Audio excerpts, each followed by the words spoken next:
ഞങ്ങൾ നാട്ടിൽ വരുന്നതിൻ്റെ അന്ന് രാവിലെ എടുത്തിട്ടുണ്ടായിരുന്ന വീഡിയോ ആയിരുന്നു.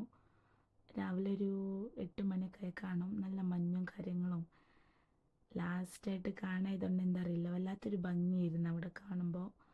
എനിക്ക് ഏറ്റവും ഇഷ്ടപ്പെട്ടിട്ടുള്ളൊരു പ്ലേസ് ആയിരുന്നു ഇവിടെ. ഈ ഒരു കുഞ്ഞു ബാൽക്കണി ഭയങ്കര ഒരു പോസിറ്റീവ് എനർജി തരുന്നൊരു സ്ഥലമായിരുന്നു. തലേ ദിവസം വൈകി കിടന്ന കാരണം നമ്മൾ അന്ന് എണീക്കുന്നത് ഒരു ഉച്ചയ്ക്ക് 1 മണിയൊക്കെ ആയിട്ടുണ്ടാവും. പിന്നെ നമ്മൾ ഫുഡൊക്കെ കഴിക്കാൻ വിചാരിച്ച് പുറത്തേക്ക് ഇറങ്ങിയതാണ്. കാരണം ഓൾമോസ്റ്റ് പാക്ക് ചെയ്തിട്ടുണ്ടായിരുന്നു ഫുഡും കാര്യങ്ങളൊക്കെ. അങ്ങനെ തൊട്ടടുത്തുള്ള ഗുഡ് ബർഗർ എന്ന് പറഞ്ഞിട്ടുള്ളൊരു റെസ്റ്റോറൻറ്റിലാണ് നമ്മൾ ഉച്ചയ്ക്ക് ഫുഡ് കഴിക്കാനായിട്ട് പോയത്. നമ്മൾ ഇങ്ങനെ ഇരിക്കുന്നുണ്ടെങ്കിലും ഭയങ്കര സങ്കടത്തിലായിരുന്നു നാട്ടിൽ പോകുന്നതിൻ്റെ. കാരണം കുറച്ച് മണിക്കൂറുകൾ മാത്രമായിരുന്നു ബാക്കിയുണ്ടായിരുന്നത്. മോൾക്കൊക്കെ ഭയങ്കര സങ്കടമായിരുന്നു. അവൾക്ക് പപ്പ എന്ന് പറയുന്നത് ഭയങ്കര ഒരു ക്രേസാണ്.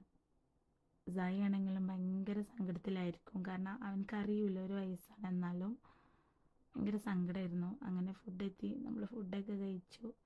തിരിച്ചു പോകുമ്പോൾ അവൾക്ക് ഏറ്റവും ഇഷ്ടമുള്ള ഒരു പ്ലേസ് ആയിരുന്നു പ്രാവുകൾ നിൽക്കുന്നത്. അതിൽ കൂടെ ഒക്കെ ഒന്നും കൂടെ നടന്നു. ഫൈനലായിട്ട് വാങ്ങാനുള്ള കുറച്ച് കാര്യങ്ങളും കൂടെ വാങ്ങിയിട്ട് നമ്മൾ നേരെ റൂമിൽ പോകുന്നുണ്ട്. അപ്പോൾ തന്നെ ഓൾമോസ്റ്റ് ഒരു 3 മണി ആയിട്ടുണ്ടാവും.